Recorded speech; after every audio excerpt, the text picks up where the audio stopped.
Welcome to the Kindness Project, the podcast designed to share stories of kindness and share how kindness can make positive change in our world, one small act at a time. This week on the Kindness Project, we talk about Papa Smurf, Spice Girls, and we have part one of our interview with Oliver Smith from Citywire. Good afternoon, evening, morning, whenever you are listening to this in the world. Welcome, my friends, to another edition of the Kindness Project. I'm joined by a girl, not the usual girl, who has recently started calling me a bald-headed Smurf. It's Sophie Dames. How are you, Sophie? Good. And I am joined by Potato Muncher number 2. Potato Muncher number 2. Why am I called Potato Muncher number 2? How many potatoes did you eat? Well, look, I think that over the past few days, I have been training hard. I've been running, I've been working out. I've got my marathon coming up. I'm doing the London Marathon Dad, I saw you eat like 12 dozen potatoes. I'm giving you the reason why, darling, right? So I've been doing loads of training, and it's what you call carb loading. So when you do a lot of training, you've got to do a bit of carb loading as well. Potato loading.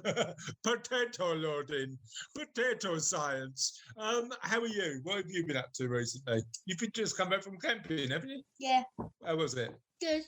Okay. The idea of a podcast, Sophie, is that you talk. So tell us. When we were coming back, mine and Mum's bright bed had a hole in it. Right.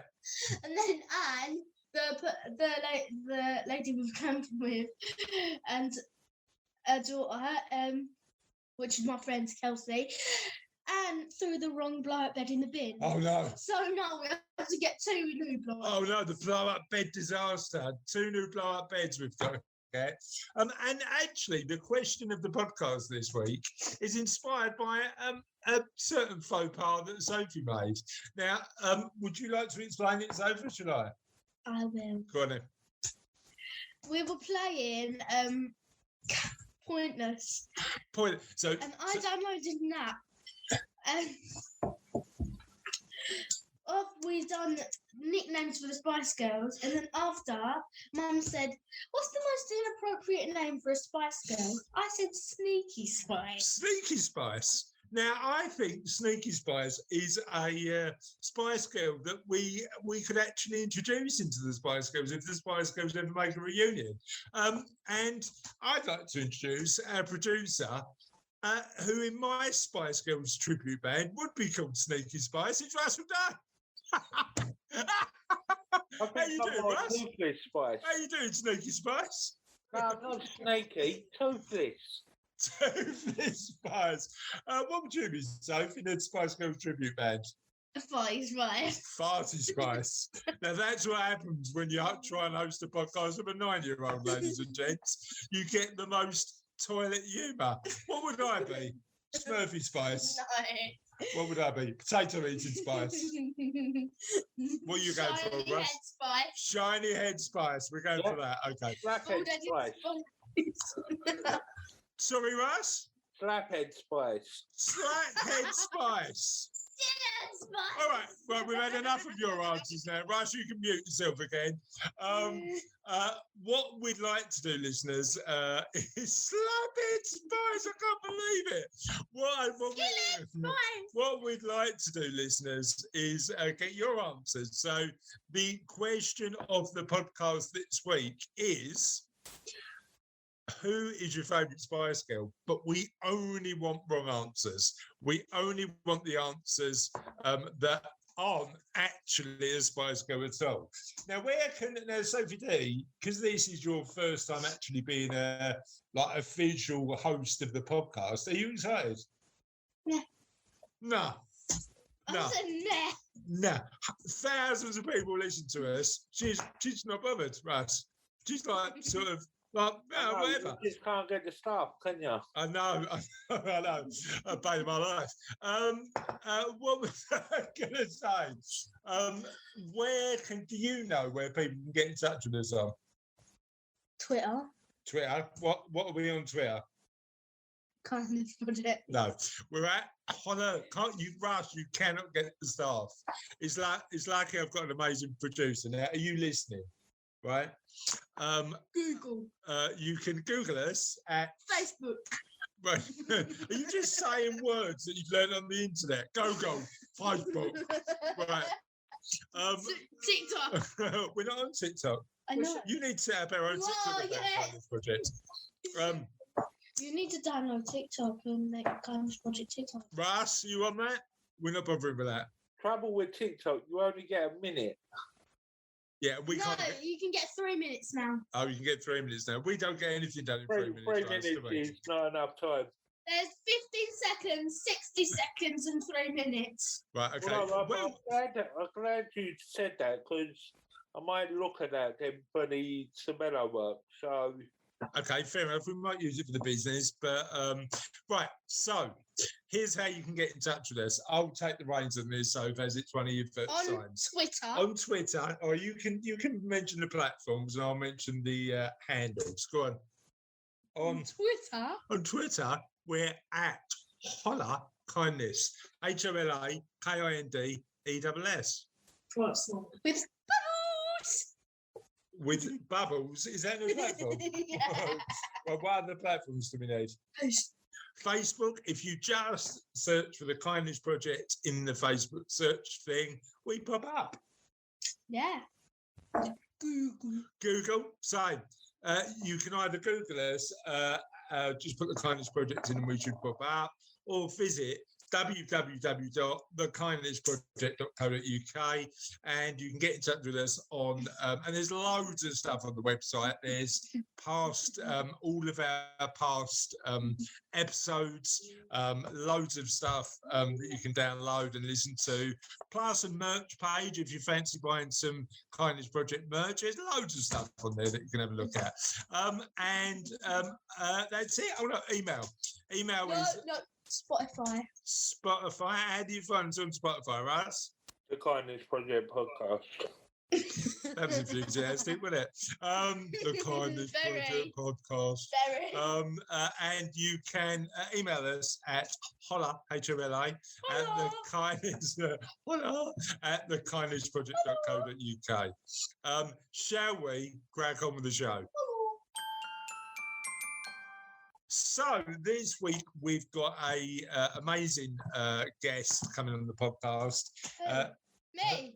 Thank you very much for calling me amazing. You are amazing, thanks, Soph. But we've also got a special guest that we've interviewed a few weeks ago. No, you are special, Soph. You are special, but you are a podcast host, not a guest that we've interviewed on the podcast. Yes, you have. Yes, you have what? Interviewed me. Have I interviewed you for the podcast? Yeah. When?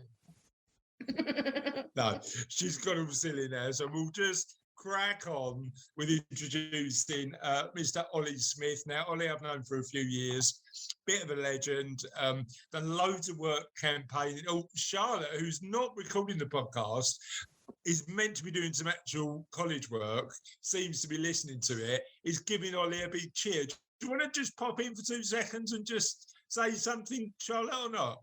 Ollie's great. Ollie's great. Yeah. That is as much of what you need to know. Charlotte thinks that Ollie's great. I think that Ollie's great. The best thing we can do is just listen to what Ollie's got to say, and it's particularly useful in the areas of mental health, being vulnerable, being open, and talking about that. Now, Russ, I know that you were producing the interview when we did it, and you found it particularly useful, didn't you? I did.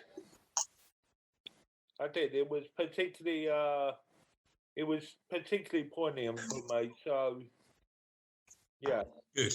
So we're really pleased to share Ollie's perspective. Let's have a listen to what Ollie's got to say. Hi, Ollie. How are you? I'm very well, thank you. I'm sweltering in this summer heat, but I'm managing. Yeah, and you were saying before we were recording that you were hot up a tree last week. Is that right? Yeah, that's right. So in its great wisdom, Citywire has managed to keep its so-called country walks going, which is a day out every year for staff in different teams to get to know each other. And with the pandemic, it's been difficult, obviously, being in the same room with each other. So we managed to go on a trip to Go Ape in Battersea, which ticked all the pandemic boxes of being outside, being socially distanced, and having some fun. So yeah, it was a fantastic experience, and lots of people in the team, I think, found it challenging, but it was really satisfying to see them sort of conquer fear of heights and jumping off stuff. And it's funny. I am being sort of lobbied at the minute to get involved in a mud run. So normally my runs are just sort of straight lines with trainers without any obstacles. And actually, Ollie, I quite like it that way. But yeah, there's a couple of people who like the idea of a mud run. Have you done one? I have never done a mud run. I considered doing something similar for charity last year, and as with most of my ideas, I realised soon enough that it was far too ambitious. But I haven't written it off. But yeah, perhaps that's not one for the sweltering heat.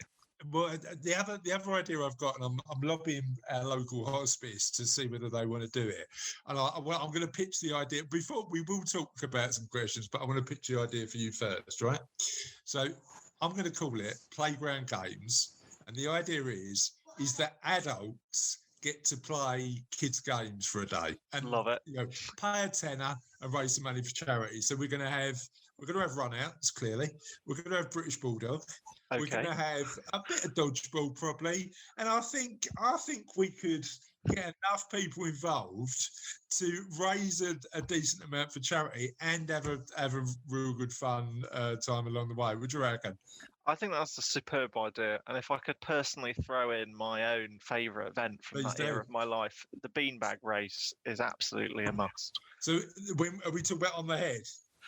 No, so this is a high intensity cardio event where you have to collect beanbags in a straight line using a sack, and then go back to the start, and then go all the way up the field to finish. And it was that was the point at which my athleticism dropped off. But before it happened, it was absolutely my killer. I think we could include the beanbag race and clearly a sack race, because they're always good fun. So yeah, we'll throw a few in there. But we're not here to talk about kids' games. We're here to talk about the amazing work that you're doing, highlighting the issue of mental health, particularly in our world, which is financial services. But before we talk about that in a bit more depth, tell us a bit about you. Well, that's great. So for those that don't know me, I'm Ollie. I'm a journalist at Citywire, which is a financial publisher based in London. And I edit one of the magazines for a UK audience of financial advisors and business owners like yourself, Chris. And I've been doing that for the last couple of years, but I've been at the company for over 6 years now. So I've put in a fair amount of time on the team and seen some real sort of changes on how we do things at the company. I got involved talking about mental health from an interview we did with the CEO of Quilter, Paul Feeney, in the end of 2018. And I suppose, like my career in journalism, that interview was a happy accident. And it just so transpired that the right things came together at the right time. And I think if I would say one thing about who I am, it tends to be the case. That that happens. Sometimes it goes wrong, and you just have to learn the lesson. But I think there've been a lot of happy accidents in my life. You know what? You're not alone in that, I don't think. I mean, no. I look at my life with gratitude that I sort of fell into stuff and sort of by luck and hopefully by a little bit of good judgment made it work. But you just don't know. Well, it's like what John Lennon said, it's life is what happens when you're making other plans. Yeah, and and no plan survives sort of first contact with the enemy. So that's definitely what life is like as a journalist. You spend your whole time planning and then readapting the plan to what's going on in the news. So a couple of things, I suppose. Number one is you talk about journalism as being a bit of a happy accident. How did you get into it? What was that path? This is quite an amusing story. I mean, I laugh at it. I mean, I almost ended up in Brazil, Chris. Okay. So I did a degree in history, and the person I was at that point in 2014 was very reasonably different from who I am now. I didn't really know much about journalism at all, but I did know that I wanted to write. So for me, graduation and approaching that sort of incredible uncertainty that 20 and 21-year-olds do, I didn't have a plan and had not been sensible enough to come up with one. And I thought the only thing I could really do is just sort of submit myself to the winds of writing. And I fired off, what felt like millions of job applications for various writing jobs. There was one that was, in the corporate hospitality publishing sector. Right. It would have involved a little bit of travel. There was one about renewable energies, which is how I nearly ended up in Brazil. Okay. Quite glad that didn't happen in the end. There was, there were your mainstream options, like the graduate schemes at the national newspapers, but it was Citywire that I think saw something in me. And thankfully, I mean, it's a misnomer to me to this day why they hired me. But thankfully, they offered me a job as a reporter. Yeah. So that's how that happened. And when I started that job, I didn't really understand the nuts and bolts of being a journalist. But I would say that, in the absence in this country of really, really decent and widespread apprenticeship schemes, that was my apprenticeship in journalism. That was your really. Yeah. And then you talked about the happy accident of, sitting down with a guy from Gibraltar, having that conversation with him around mental health. And then, so that wasn't an intended conversation at the time, right?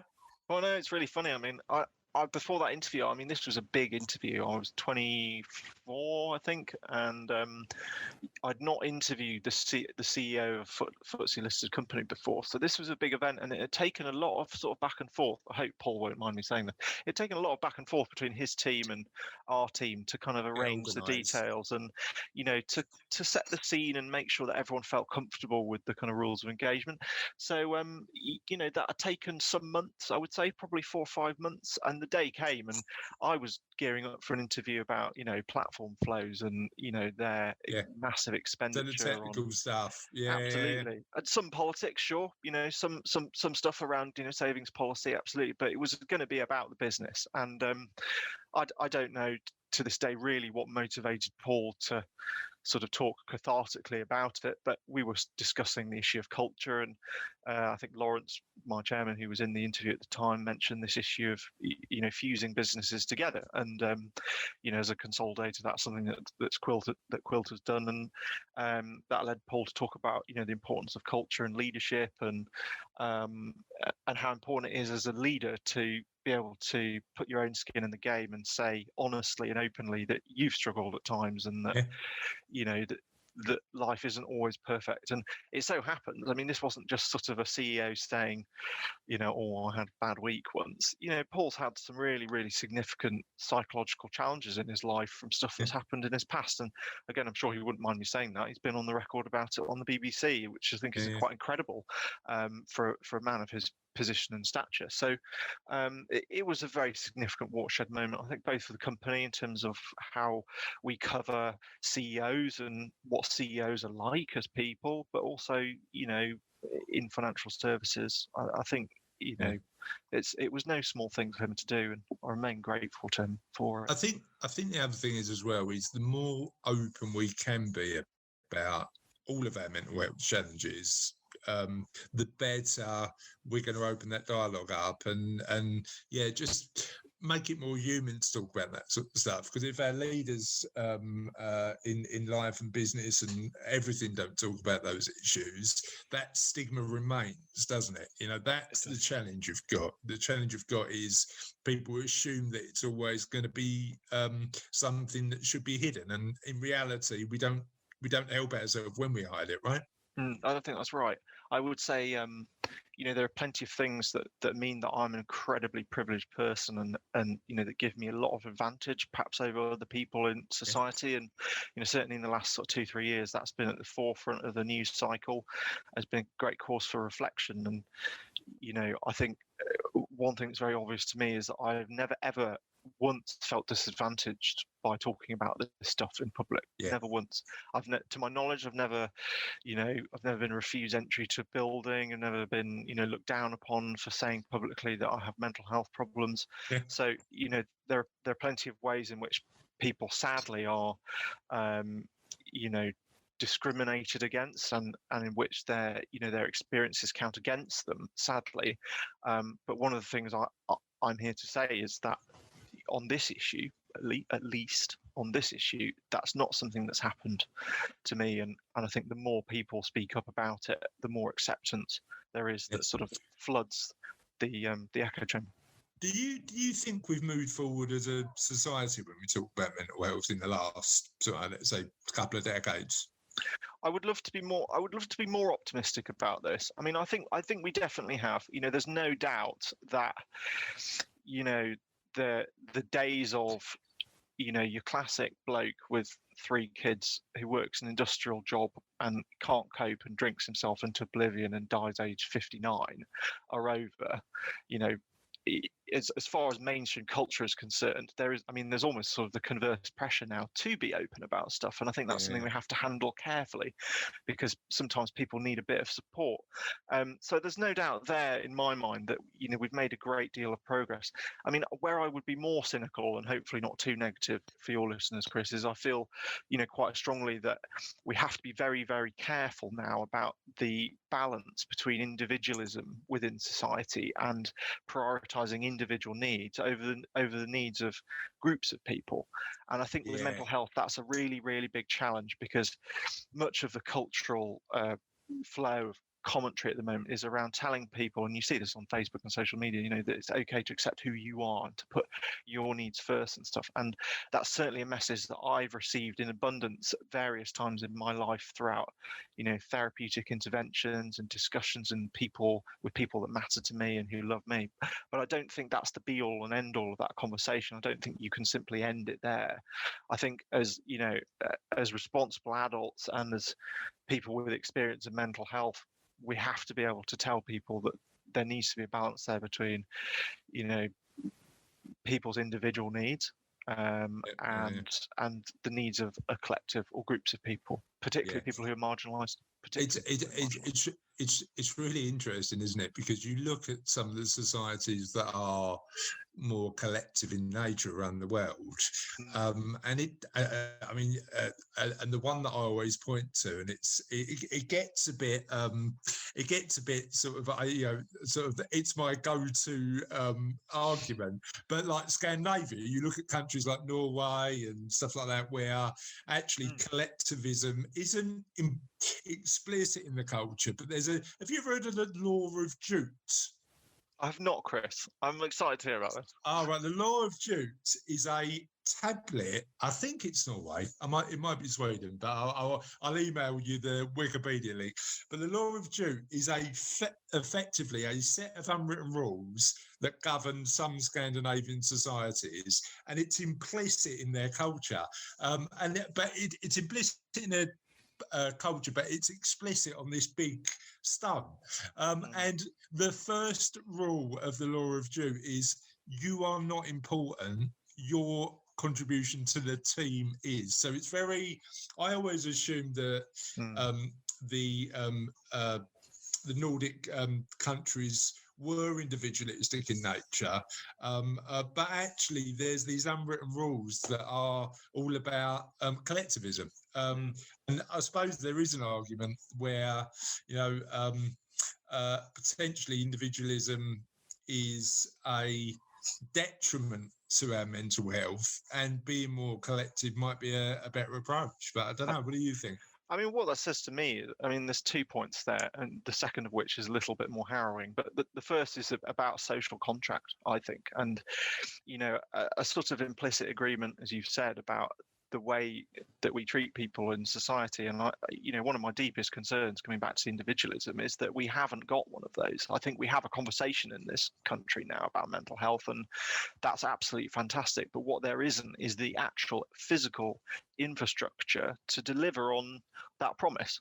Yeah. And my experience would bear that out. And I'm sure I'm not the first person to say this, but for instance, in 2016, I was waiting 8 months just to speak to someone who would be able to do cognitive behavioral therapy, and that's without even asking whether that would have been a suitable approach for me in practice. I didn't know that at the time. So you wait a long time in this country just to find out whether something does or doesn't work, and the consequences of that, I think, are pretty devastating. So I think without that social contract, without that sort of implicit understanding that people know that if they uphold their individual duties, that they'll get something in return from the collective, I think it becomes very, very difficult to be sincere about the message that it's important to talk about mental health, because people are rightly left feeling, well, what's the point? It doesn't deliver for me. So I mean, the weird thing is, Ollie, as you know, I am a hopeless and natural optimist, right? And I try to avoid cynicism where I can. I get where you come from in terms of that argument. I actually think there's a well-being argument to collectivism, because helping other people makes you feel better. I totally agree. It's just one of those things where, so I think, I mean, maybe there's a bit of a reframing of the debate, right? Instead of looking at, I mean, I've joked on the podcast before that the people we speak to who help other people more may not be the wealthiest, but they seem quite happy with their lot. It's that like life satisfaction that helping other people provides. And I don't know whether the argument for collectivism should be it could contribute to your well-being. I don't know. I think it definitely does. I think it definitely does. Agree. And it's why it concerns me, for instance, that we're ditching our aid commitments to other countries. Are we a country that derives that satisfaction from helping other people? I agree. So I agree. Yeah, I agree. And relatively speaking, the financial commitment is tiny compared to other things, so I wouldn't have made that move, but it's an interesting one. So you've told us a little bit about you waiting quite a long time to get support. Tell to me a bit about some of the mental health challenges you've faced. I suppose the headlines are I suffer from quite severe depression at times. I have a more there are ups and downs with the depression, peaks and troughs. The more consistent thing is the anxiety. I really suffer from anxiety, and on the days where I have, my head out of the trough of whatever I'm doing, I really notice it, and I think to myself, why do I have to be this way?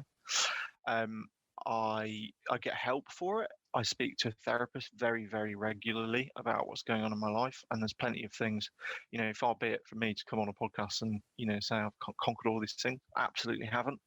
Going through some really tough things at the moment, tough decisions about life to do with the pandemic and what's happened. So that's an ongoing thing. I think in terms of specific events, one thing I've talked about less, but I have mentioned in the work that I've tried to do on this is about suicide, and I've had a couple of really severe suicidal crises in the past 10 years, and it's taken a long time to come up with the answers as to why they happened, and I've concluded from them that I'm more prone to thinking in that way than perhaps some other people are. And for me, one of the big challenges is managing that. So where I have a really, really severe, few weeks of incredibly negative thoughts and sort of that sort of despondent inertia, I tend to find recourse to the dark thoughts rather than the optimistic ones. So that's a major journey in my life, Chris, and finding a way through that is a privilege in many ways. I'm immensely privileged to be able to afford a therapist and to have conversations with people like you or my colleagues or my friends. So it's something to be optimistic about. So I suppose there's a couple of points in there, Ollie, that are really interesting to me. Do you think, because I agree with you, maintaining a sort of a more positive mental health and working on that is a journey, isn't it? It's not a one-off. I wasn't feeling great and now I'm feeling better, because our minds don't work like that. No. So that was the first part of Ollie's interview. We've got the interview next week that we'll enjoy, and let's get on with the end of the show. Now, this, Sophie, is the bit that you get to shine, because you have prepared for this. You have practiced this. This is your bit. Another podcast. I forgot. Oh, no! No! Right, come on. But the end is never always the end, because this just keeps going. Because it is the end of another podcast, but the end is never the end, because the end is the beginning of the end. And we've got to answer last week's question of the podcast this week. Apparently, I've got that wrong. I've got two daughters now looking at me like Charlotte has gone off script. Right. You said I've got too much work to do. I'm not getting involved this week. Do your outro, and let's make sure we get it right. Tis the end of another podcast. The end is never truly the end, because the end is always the beginning of something entirely new. And that, entirely new, is our question of the podcast. And we need to find it now. Russ, remind me what last week's question of the podcast is, Maria. Last week's question was the job that makes you think rather than you than me. Yes, and we had quite a lot of these. So Clive Jelf wrote in and said, I'd hate to be a podiatrist or a dentist. Gurgit Man said vet. Fiona Morburgo jumped in and said, the job that I'd hate the most is as a dyno rod guy. The guy who goes down drains. Yeah, don't fancy that one. Steve Dan who said people who work in sewers. He doesn't fancy that. Joshua Cartwright said he wouldn't like to be a train station attendant who at the moment has to ask people to put their mask on. And that, at the minute, I think there's a pressure to, particularly with people out in, who work in the public service, to do above and beyond what they're normally expected to do. I think we need to give a massive shout out for those people. So now I'm not sure whether you answered this question. Did you, what job would you hate to do? A vet. Why a vet? Because once the vet had to put a glove on and stick her finger up Dexter's bum. Right. And I don't want to do that. She doesn't want to put her finger up somebody's bum. That's why she doesn't want to be a vet or a proctologist. Marco Allen says he wouldn't want to be a postman. John Cook's not keen on being a human cannonball. Jade... I don't want to do that either. Yeah, go on. Jade Foster said farmer. Karina Murray said Sewage cleaner. Eddie Ross said bouncer. Eve Keith said lorry driver. And Keely Bedding said, I wouldn't want to be a urologist doing exams on parts of people's bodies that we've already mentioned. And that is the end of another podcast. Thank you, Sophie, for being an amazing guest host. We really appreciate it. I'm not a guest host. Are you a host now? Yeah. No, you need to do at least 3 in a row to be a proper that's what I'm host. going to do. Oh, apparently we've got a new host. I am being taken over by my 9-year-old daughter. That's happening right now. She's dragging me out. So before she drags me off the screen, I'm going to say bye. Bye.